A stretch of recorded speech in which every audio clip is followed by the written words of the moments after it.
Welcome back to episode 3 of Forecast. It's been such a long time.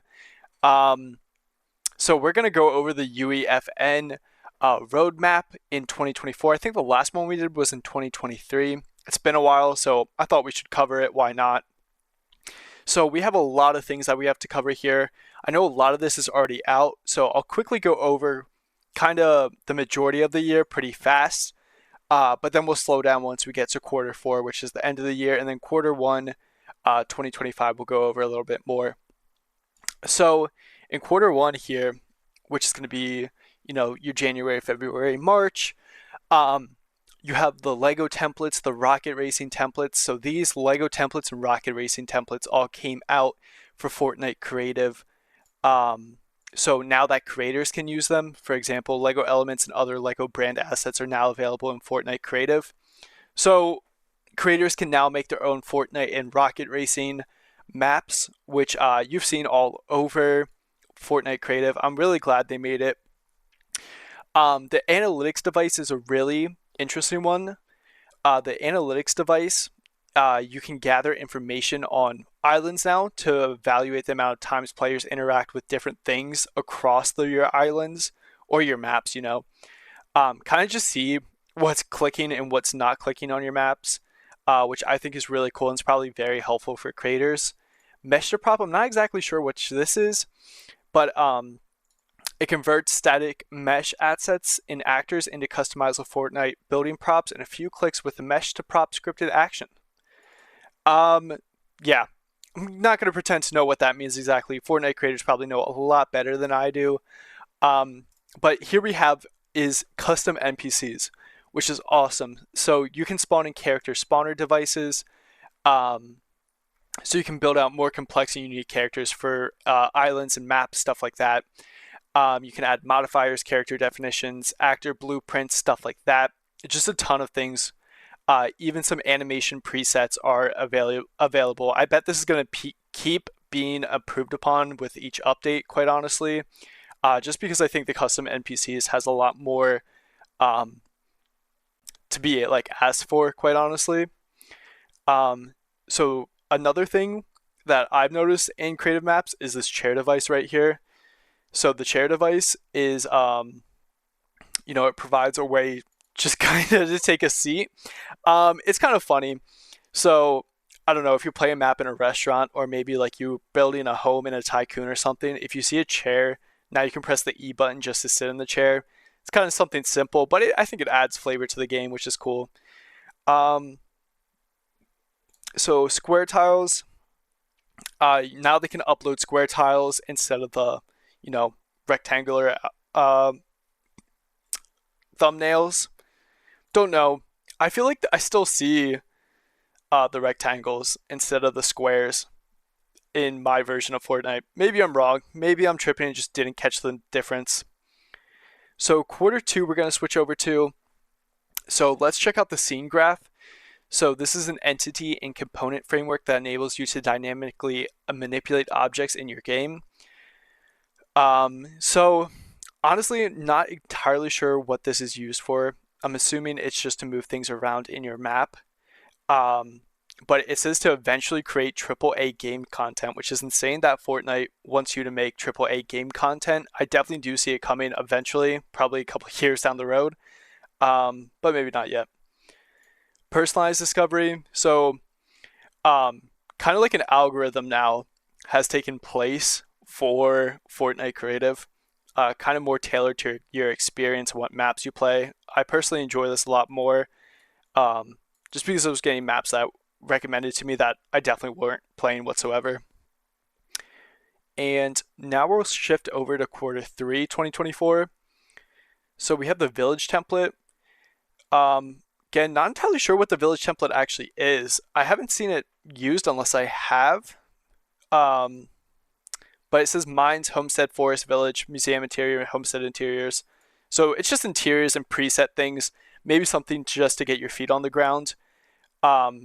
I don't know. I don't play many maps that use this from my knowledge, but I could be wrong.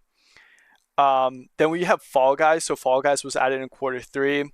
This is basically just completely the Fall Guys game added into Fortnite Creative. and now you can make Fall Guys maps in Fortnite. It's pretty cool. You should check it out if you haven't played any yet. There's a lot of Fall Guys parkour maps and obbies that I really find interesting. It says there are 5 basic islands to choose from: a starter island, 3 empty grid islands, and then one empty tropical island. So plenty of devices and tools for Uefn. Yeah, pretty cool overall. Level building template. Let's see what this is. Oh, this is pretty cool. So it's an intro to Uefn materials, modeling tools. So basically it gives you kind of like a tutorial, which is pretty sick. So this is something I really like personally, is the creator profile device. You can just now be linked to a creator. They can drop something in the map just to link it to you or their socials, which is pretty cool in my opinion. I like following creators personally, just because if you find a creator you really like, then, it's definitely worthwhile to follow them. Another thing that has been added that I think is very interesting is proximity chat. You've been seeing this used in some maps. I know maps that I haven't played in a while, I'll check and then it will say updated with proximity chat. So now you can hear fellow players speak in the maps, which is pretty cool overall. But yeah, kind of interested to see how this is used more. I honestly haven't run into many people who have used it. Not in maps, but people who actually use it in game. So I'll be interested to see how this kind of catches on, just because I haven't seen too much on it quite yet. Let's see. So creative content browser improvements. So, oh, okay. So this helps you make content faster. This is not what I was thinking it was. Awesome. We provide direct access to categories and filters on both gamepad and mouses. Oh, so it's just categories basically, just to get you to pick a map faster, which is awesome. Anything to get maps faster is great. So here's really 2 interesting ones coming up. We have monetization, attraction, and engagement metrics. So now, kind of on your projects and creative maps, you have 2 new tabs, the monetization tab, and then also engagement metrics that influence monthly payouts, and then analytics tabs, which impressions, clicks, and sessions. I bet this is really helpful for creators to see how much money they're making, but as well, if their map is really, doing well with people and it's not boring and they're hopping off immediately. And then recommend to your friends. So players will be able to recommend islands that show up in a discover row for players on the friend list. I think that's just when you hit, the like button basically. But yeah, it's pretty cool. I think it's cool that it shows up for your friends too. All right. Time to get into Q4. So this is kind of the quarter we're in right now. Kind of coming to the wrap of it, entering Q1 2025 very soon, just in a month. So now we have Uefn available during downtime. So when Fortnite's down due to some updates, you'll still be able to log into Uefn itself to continue making your maps. Some services won't be available, but that's still really cool, and I bet it helps creators make their workflow a lot easier. And then another thing, pretty cool. So the first person device, this will be first person, right? First person gun game, first person shooters, stuff like that. You'll see weapons through the first person mode, kind of like a Call of Duty game. It says right here shadows are missing, and in certain situations you may notice some rendering imperfections such as clippings. It also says that swimming, gliding, and skydiving, the camera will automatically switch to third person. And here's an update actually. It says the first person camera mode device is entering beta on December 11th, meaning soon you'll be able to publish islands using this device. So that's really exciting. It will be public very soon, which is going to be awesome. Let's see what else. So time manager, kind of mess around with times on your island, day and night, stuff like that. I think they just made it better. It talks about lumen, which I think is just better lighting, stuff like that. Conversation device. So it enables the creation of dialogue trees and associated gameplay. Creators will now have the ability to drive more complex narrative experiences that allow choices and responses, as well as driving gameplay events solely based on conversations. This is awesome. I think you can really make cool adventure maps or narrative maps kind of like a pick your own adventure type thing, maybe with different endings as well. I think overall this is really cool. Adds to the experience of Fortnite a lot better. And then here's another thing, satisfaction analytics. So new player satisfaction metrics in the new creator project portal analytics tab. So they can take an in-game survey about your island, enhancements to existing data with new filters for more granular insights, and roll-ups to different cadences coming soon. Yeah, so if you ever played a creative map, you might have noticed that if you quit a map, it will ask you how your experience was, rate it from 1 to 10, yada yada. I guess they can now see that for creators. So here's Q4. This is stuff that is not shipped yet, so it's not in the game quite yet, but it will be very soon. We have the scene graph beta. So this is an entity and component framework that enables you to dynamically manipulate objects in your game. Oh, here's a comment from November 26th. So it says scene graph beta is undergoing additional considerations and scoping that will result in the feature launching later than previously announced. We will share the release date when we complete our evaluation of the feature set. So I'm guessing this is going to make creative maps a lot better. Usually when you can manipulate objects in your game, I feel like you can make a lot better maps personally. But again, I'm not a creator, so I can't really say too much on this. A stat creator. So this device creates a mini game stat, such as elimination score objectives that can optionally show on the HUD. The stat counter and the stat power-up devices can manipulate and query the stat. These can be shown on the scoreboard and used for minigame end and win conditions. So now instead of just eliminations or, I don't know, what else was there, score of objectives, say you win something, it can be shown up on a screen. It doesn't have to follow a certain category anymore. The next thing we have here is text chat. Pretty self-explanatory. It's just for creators who opt in. Now in maps, you can chat on text. I think chatting in text would be sick, honestly. I'm really excited for this one overall, though. Just being able to communicate with the community more is also always sick. Then we have visualized sound effects. So additional island settings are being added to allow creators to specify whether visualized sound effects are able to be seen in their experiences. This option set by creators will override player settings on a per island basis. This change allows creators to specify which sound effects can be seen, such as allowing chest sound effects to be visualized but disabling visual footstep sound effects. So, just as it said, creators can now choose what sound effects to kind of add to the game, it seems. Maybe you can't hear another player walking, but you can hear a chest. And then on another map, you can't hear a chest, but you can hear players walking, stuff like that. Which is going to be super cool, I think. Shader complexity view. Before I even read this, I'm assuming this is about shadowing and stuff like that. Again, I'm not a creator, so I won't speak about this too much. But yeah, it's going to be using a color spectrum, stuff like that. Very expensive pixels to very inexpensive pixels.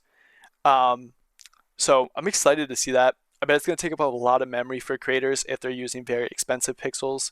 But really, I bet it will change a lot.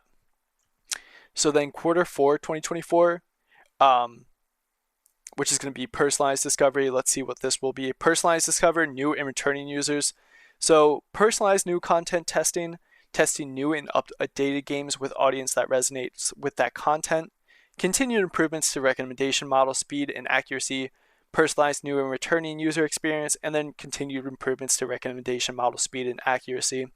Pretty self-explanatory. They're improving the algorithm to make sure that the discover page is best for you, so you can pick a map faster and start playing the game, which I think is always sick. Favorite a creator. So the ability for players to favorite creators for both new and updated islands. So this will be in client and on web. This is sick. There are definitely creators who I follow, and I only get notice of new maps from, I don't know, their Twitter or something like that. So now that they have the ability to favorite a creator, it's going to be really sick and make, I don't know, our lives easier, I feel like, because there's definitely some creators I want to know when are dropping maps. So now that this is out of the way, we have Q1 2025. So honestly, Q1 2025 in my opinion, is going to change the game a shit ton. We have custom game items. So custom items and inventories which can be used alongside existing Battle Royale items, allowing for more variety and new types of play. So maybe stuff like new guns, different types of inventory styles, stuff like that will be added, which is going to be insane the first time. This second one right here, General Physics, is going to be absolutely insane too.